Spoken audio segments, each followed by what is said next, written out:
ভাই আমি আর রাহেনের মাই চলে আসলাম অবাইভুরিতে রোজ ইন্ডিয়ায়। এখানে আমাদের রোজা ইফতারের জন্য কিছু বুঝতে পারিনি নিমু, চলেন যাই ভেতরে যাই।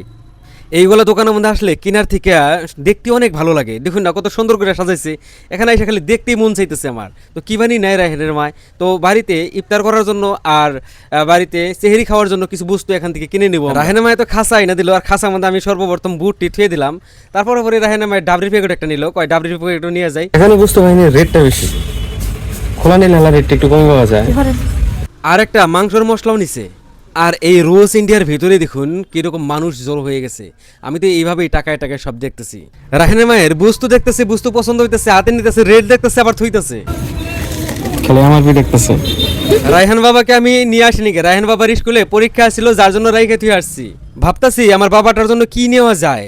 পরে আইসক্রিম নিয়ে গেলাম এখান থেকে, কলভি আইসক্রিম। এই আইসক্রিমটা একটু ভালো পায়। মালপত্র কিনা কমপ্লিট হয়ে গেল, আর আমি দোকানদারের পাশে আইনে সব মাল রেখে দিলাম এইভাবে। দোকানদারে মাল গোনা হিসাব করতেছে, কয়টা হেজে বিল উঠে ভাই। হিসাব করা কমপ্লিট, আর এখন সেই পলিথিনটা আমি হাতে নিয়ে আসতেছি। এইভাবে আমাকে ওর দুই বুড়াবুড়ির বাজার করা কমপ্লিট হয়ে গেল, আর এখন যাবো বাড়ির দিকে।